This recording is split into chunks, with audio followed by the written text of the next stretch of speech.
G&G has stepped up their premium gun game with a lot of features, so kind of sit down, strap on, and get ready for a laundry list of cool stuff in this gun in this episode of Airsoftology Reviews. That's right, I got a long one. I wanted to warn you ahead of time, but it's worth the watch because they've added a lot to this gun. In fact, more than I have even asked for from a premium airsoft gun. So definitely stick around and see what's going on. We're gonna talk about externals first, and then move to internals, and even externally, they've got some cool stuff going on here. All right, this is the G&G G2 series. It's the G2 TR16 MBR 556WH. That is a very, very long name, but just call it the G2 for short. It's the mech box you guys have been waiting for. In fact, I did a sneak peek almost 1 year ago to the date in the same room about the G2 mech box. In fact, I'll throw a video up here in this corner, but we're gonna talk about that in a minute. Externally, this is pretty neat. The first thing I noticed on this gun, we're gonna go from the end and work our way down. Cool flash hider, which I love. Really long outer barrel. This is like kind of DMR-ish. Really? Because the long outer barrel, I mean, I know it's not, it's 5.56, not 7.62. Gas tube under here. This is a premium gun. We're talking high end. This is competing with the big boys, all the other big names you're gonna find. That's where this thing lives, right up there with the Crytacs and the VFC, the Avalons and all that. That's where this one is living. So a lot of that. This rail is absolutely beautiful. I have to say, they've kind of really gone and outdone themselves with the rail. I've not seen a rail like this from G&G. This amazing matte finish. You can tell the aluminum's really nice. It feels good. Lots of the attachment points here, so there's no wobble. M-lock all the way up and down, all the way down the bottom, all the way up and down the sides. And then look at what they did. They didn't have to do this, but with the actual Picatinny rail segments across the top. Now, not on the receiver, but actually on this rail, they've hollowed them out, they carved them out. I mean, little extra details that I think are so cool. I kind of get excited about little things like this, and I like what they did. This really sets their rail apart from anybody else's, so you know it's the new G&G rail. Also on here, you have flip up front and rear metal sights, full metal body, upper and lower, and fully ambidextrous on the fire controls. So on safe, semi, and full auto and burst, we're gonna talk about the burst feature here in a minute too. We get to internals, and mag release, and a functioning bolt lock. Bolt lock is not ambi, but that's not something you use very often. So you can actually pull this back, lock that in. Bolt here is locked back in place, revealing the rotary style hop up on it, which you would expect in a premium gun. I would actually be very shocked if they didn't put the rotary style hop up in this gun itself. Of course, the release slams that little fake bolt forward. Also, charging handle here. We actually have the G&G logo there in white when you pull it back. It's actually kind of a short travel distance. It's the ambi kind, it's both sides. Again, really cool. The new stock, the G&G stock with the actual twist to side battery exposure, you kind of press the button, twist the pad, it lets you get inside and make the changes. It's also where the MOSFET lives, and we'll talk about that here in a bit in internals. So you twist it back. That means you're not gonna have a butt cap that's gonna fall off and you're gonna lose. Big rubber pad, not that you need it for recoil, but it is rather comfortable. And of course, a little storage space here for your batteries and stuff like that if you want it. So the actual stock locks itself into place, so you have to kind of break that lock and then you can slide it and it's easy. And then when you find where you want, you can snap that back in. It's going nowhere. It's locked in there, so no accidental stock retracting when you're trying to get that good shot off.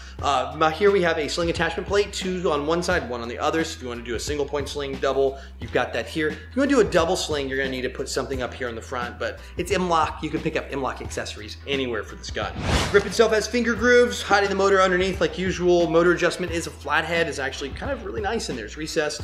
I like how they went with the flathead. Not a huge screw, they've gone with a smaller screw there as well. And then the magazine. I know it's a lot. I know it's a lot. We're almost getting to the cool internals part too. Magazine's pretty cool. So we're gonna kind of segue when I talk about this magazine, some of the functionality, and then we're gonna talk about how it works here in a second. So the magazine itself has this crazy little follower that kind of looks like it's broken. It just kind of droops around. Now, if you guys know in the past, this feeds every single BB out. So this is a 90 rounder, it comes with it. It's kind of this, you know, you guys know the style in this mag, I don't have to say it out loud. 90 round mid cap, of course we're talking about a premium gun here, so you would expect a mid cap. That's what you're gonna get, not high caps when you move up to a level gun like this. But it does feed every single BB. I like the fact that they did that, and it has some neat features like this little button. It will not fire with the mag out. You have a battery in, you take your magazine out, you pull the trigger, nothing will happen. That works with any magazine. This one, standard M4 mags, you name it. So if you want to grab PTSP mags or APMs, if you want to grab any mid cap or any high cap out there on the planet, you can put it in this gun, run it, and when you pull it out, it'll stop firing.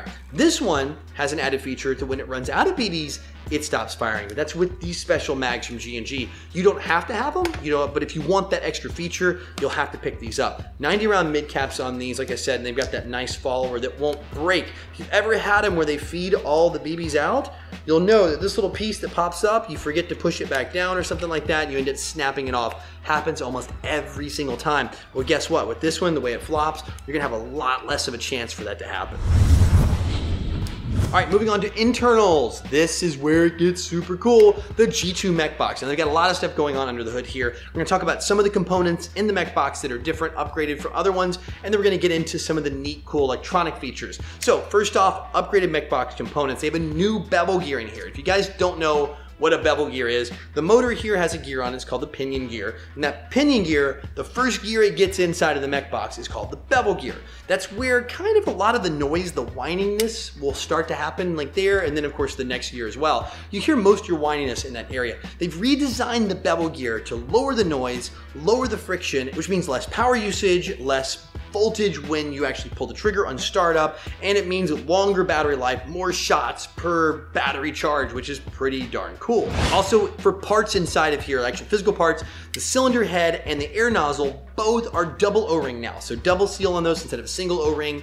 You're gonna have better compression components. You might hear that term a lot, compression components. That's the part that keeps all the air nice and there. So you want all the air to go out that barrel and not be lost for little leaks around the air nozzle or the cylinder head where it meets the cylinder. So by doing the double O-rings, you're sealing those areas up a little bit better. You're actually having a second line of defense with the second O-ring. So less air loss, which means more power down the barrel, more accuracy, more efficiency. Now let's talk about the G2, the ETU, the electronic trigger system and MOSFET combo. MOSFET lives here in the back. It's now 50% smaller than the one you're gonna find on their regular ETU, their enhanced trigger unit, electronic trigger unit guns. So it's half the size. They've added some features too as well, something you've been asking for a while, a little speaker. Even though they shrunk it down, they added a speaker to it. That speaker is audible. It'll let you know a couple different things. When you're programming this for 3-round burst or 5-round burst, that's right, you can do both of those. You're gonna have some audible tones to know you're programming. No more vibration and things like that, or wondering if you set it right or how many times you pull the trigger. Every time you do that to make your setting change, it's gonna make an audible sound. Also, if your battery's getting low, it's gonna consistently beep at you. So if you're running a LiPo, which you should be if you have this gun, your battery gets low, it's going to monitor that battery and let you know when it's gonna happen, to let you know, hey, stop shooting, change me out, swap the battery, let's get back in the game and shoot some bad guys. Also, if you have mechanical failure in here, so you're pulling the trigger and something doesn't quite work right, if you have a problem with the mechanisms of the mech box, it's also gonna beep at you, let you know there's a mechanical problem. So all that is built into their new electronic trigger system and MOSFET system. Last couple things internal. I know this is the long one, sorry. Quick change spring system on here, which is what you'd expect on a gun like this. Of course, you do have to take it out of the mech box. You can't access it, but that's standard. Still, you don't have to take apart your mech box for power changes. And something kind of neat too, internally. If you guys are kind of techie and you know where the way the motor goes in, like we talked about earlier with the bevel gear meeting with the pinion gear. So the way the motor enters in from the grip here and kind of goes into the body of the mech box shell and it meets up with the bevel. One of the wires runs right past there. They actually added a wire cover so it doesn't get chewed up. It's not common, but it can happen. I've had a couple guns in my 15 years of playing airsoft history where I've chewed up that wire, or if I work on my gun a lot, pull the motor in and out and all that, caused a problem, then it caused a short, and it was a big mess. They've added a wire cover there. Again, just little small details that you don't normally think of, but when you move to a gun at this level that is absolutely at the top of the tier, kind of the apex predator, if you want to call it, of airsoft guns, right there with the other big, fancy high-end names from all the other companies, those are the things I expect to see, and I was really glad to see they added that in there as well. Not only the bevel gear change, but that wire cover, just a small detail to kind of let you know that, hey, you know, we're worried about your gun for a long time to come, and not just now. All right. Chrono time. Numbers look good. Gonna throw it out there, but it's more than the numbers. Rate of fire, before we get to the number, rate of fire is insane. It's nuts. This 11-1 LiPo, the motor in this thing is rocking. The rate of fire is just, it's almost 1,500 rounds a second. It is humming. It is putting some BBs out. Semi-auto also.